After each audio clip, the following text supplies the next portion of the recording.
Ladies and gentleman, ರಾಜಕೀಯದಲ್ಲಿ ತನ್ನ ಮಕ್ಕಳಿಗಿದ್ದ ಪ್ರತಿಸ್ಪರ್ಧಿಗಳನ್ನ ಸ್ವತಃ ತಂದೆನೇ ಮುಗಿಸಿದ್ರ?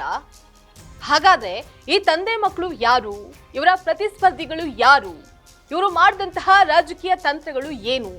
ಇದ್ರ ಬಗ್ಗೆ ನೋಡ್ತಾ ಹೋಗೋಣ. ವೀಕ್ಷಕರೇ, ನೆಲ ಜಲ ಭಾಷೆಗಾಗಿ ಪ್ರಾಮಾಣಿಕ ಪತ್ರಿಕೋದ್ಯಮ. ನೀವು ನೋಡ್ತಾ ಇದ್ದೀರಾ ಫೋಕಸ್ ಟಿವಿ. ನಾನು ಸುಜಿತಾ.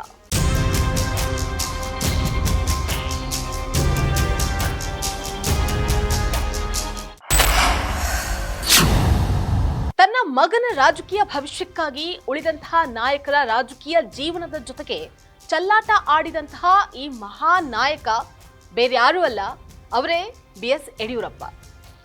ತನ್ನ ಮಕ್ಕಳಾದ BY ವಿಜೇಂದ್ರ ಹಾಗೆ BY ರಾಘವೇಂದ್ರ ಅವರ ರಾಜಕೀಯ ಜೀವನವನ್ನ ಸುಗಮ ಆಗಿಸೋದಕ್ಕೆ ಯಡಿಯೂರಪ್ಪ ತಮ್ಮದೇ ಆದಂತಹ ಪಕ್ಷದ ನಾಯಕರ ರಾಜಕೀಯ ಜೀವನವನ್ನ ಅಲುಗಾಡಿಸಿದರು. ಯಡಿಯೂರಪ್ಪ ಅವರ ವಕ್ರ ದೃಷ್ಟಿ ಬಿದ್ದಿದ್ದು ಬೇರ್ಯಾರ ಮೇಲೂ ಅಲ್ಲ, ಕುಮಾರ್ ಬಂಗಾರಪ್ಪ, CT ರವಿ ಹಾಗೆ ಪ್ರತಾಪ್ ಸಿಂಹ ಮೇಲೆ. ಪ್ರತಾಪ್ ಸಿಂಹ ಅವರಿಗೆ 2024ರ ಲೋಕಸಭಾ ಚುನಾವಣೆಯಲ್ಲಿ ಟಿಕೆಟ್ ಅನ್ನ ಕೈತಪ್ಪಿಸಿದ್ದು ರಾಜ್ಯದಲ್ಲಿ ದೊಡ್ಡ ಸಂಚಲನವನ್ನ ಸೃಷ್ಟಿ ಮಾಡಿತ್ತು.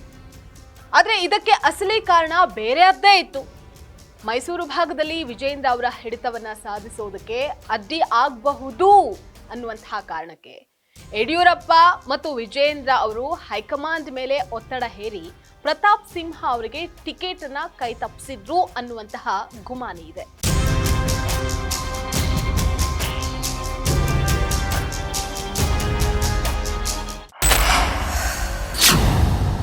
ಬಿಜೆಪಿಯ ರಾಜ್ಯಾಧ್ಯಕ್ಷ ಸ್ಥಾನಕ್ಕೆ CT ರವಿ ಅವರ ಹೆಸರು ಕೇಳಿಬಂದಾಗ ಯಡಿಯೂರಪ್ಪ ಅವರು ತಮ್ಮ ಸಂಪೂರ್ಣ ಶಕ್ತಿಯನ್ನ ಬಳಕೆ ಮಾಡಿಕೊಂಡು ವಿಜೇಂದ್ರ ಅವರಿಗೆ ಈ ಪಟ್ಟ ಸಿಗುವಂತೆ ಮಾಡಿದ್ರು. ಇದು CT ರವಿ ಅವರಂತಹ ಹಿರಿಯ ನಾಯಕರನ್ನ ರಾಜ್ಯ ರಾಜಕಾರಣದಲ್ಲಿ ಮೂಲೆ ಗುಂಪು ಮಾಡುವಂತಹ ತಂತ್ರ ಅಂತ ಹೇಳಲಾಗುತ್ತೆ. ಇನ್ನು ಶಿವಮೊಗ್ಗ ಜಿಲ್ಲೆಯ ರಾಜಕಾರಣದಲ್ಲಿ BSY ಕುಟುಂಬದ ಏಕಸ್ವಾಮ್ಯಕ್ಕೆ ಕುಮಾರ್ ಬಂಗಾರಪ್ಪ ಅವರು ದೊಡ್ಡ ಅಡ್ಡಿಯಾಗಿದ್ರು. ಶಿವಮೊಗ್ಗದಲ್ಲಿ BY ರಾಘವೇಂದ್ರ ಅವರ ಪ್ರಭಾವವನ್ನ ಹೆಚ್ಚು ಮಾಡೋದಕ್ಕೆ ಕುಮಾರ್ ಬಂಗಾರಪ್ಪ ಅವರ ಪ್ರಭಾವವನ್ನ ಕುಗ್ಗಿಸೋದು ಅಗತ್ಯವಾಗಿತ್ತು. 2023ರ ಚುನಾವಣೆಯಲ್ಲಿ ಕುಮಾರ್ ಬಂಗಾರಪ್ಪ ಸೋತಾಗ ಅದಕ್ಕೆ ಪಕ್ಷದ ಒಳಗೆ ಸರಿಯಾದ ಬೆಂಬಲ ಸಿಗಲಿಲ್ಲ ಅನ್ನುವಂತಹ ಮಾತುಗಳು ಕೇಳ್ಬಂದಿತ್ತು. ಕುಮಾರ್ ಬಂಗಾರಪ್ಪ ಅವರು ಬಿಜೆಪಿ ತೊರೆಯುವಂತಹ ನಿರ್ಧಾರಕ್ಕೂ ಯಡಿಯೂರಪ್ಪ ಕುಟುಂಬವೇ ಕಾರಣ ಅನ್ನುವಂತಹ ಮಾತುಗಳು ಕೇಳ್ಬಂದಿತ್ತು.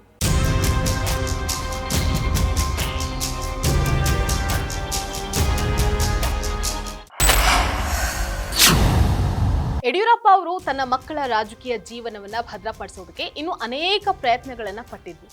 ತನ್ನ ಮಕ್ಕಳ ಹಾದಿಗೆ ಮುಳ್ಳಾಗುವ ಸ್ವಪಕ್ಷದ ಪ್ರಬಲ ನಾಯಕರನ್ನ ಮೂಲೆ ಗುಂಪಾಗಿ ಮಾಡುವುದು, ವಿಜೇಂದ್ರಗೆ ಪಕ್ಷದಲ್ಲಿ ಸ್ಥಾನಮಾನ ನೀಡದೇ ಇದ್ರೆ ಲಿಂಗಾಯತ ವೋಟ್ ಬ್ಯಾಂಕ್ ಕೈ ತಪ್ಪಬಹುದು ಅನ್ನುವಂತಹ ಸಂದೇಶವನ್ನ ದೆಹಲಿಗೆ ರವಾನೆ ಮಾಡೋದು, ಈ ರೀತಿ ಅನೇಕ ತಂತ್ರಗಳನ್ನ ಮಾಡ್ತಾನೆ ಬಂದಿದ್ದಾರೆ. ಒಟ್ಟಿನಲ್ಲಿ ಯಡಿಯೂರಪ್ಪ ಅವರು ತನ್ನ ಮಕ್ಕಳ ಭವಿಷ್ಯಕ್ಕಾಗಿ, ತಮ್ಮ ಕುಟುಂಬ ರಾಜಕಾರಣಕ್ಕಾಗಿ ಇತರೆ ಸಮರ್ಥ ನಾಯಕರ ರಾಜಕೀಯ ಜೀವನವನ್ನೇ ಬಲಿ ಕೊಟ್ಟರು. ಇನ್ನು ಏನೇನ್ ತಂತ್ರಗಳನ್ನ ಮಾಡ್ತಾರೆ, ಯಾವ ನಾಯಕರ ರಾಜಕೀಯ ಜೀವನವನ್ನ ತಮ್ಮ ಸ್ವಾರ್ಥಕ್ಕಾಗಿ ಬಳಕೆ ಮಾಡ್ಕೊಳ್ತಾರೆ ಅನ್ನುವಂತಹದನ್ನ ಕಾದ್ ನೋಡ್ಬೇಕಾಗಿದೆ. ಇದಾಗಿತ್ತು ಇವತ್ತಿನ ಫೋಕಸ್ ಸ್ಪೆಷಲ್ ರಿಪೋರ್ಟ್. ನೆಲ ಜಲ ಭಾಷೆಗಾಗಿ ನೋಡ್ತಾರೆ ಫೋಕಸ್ ಟಿವಿ.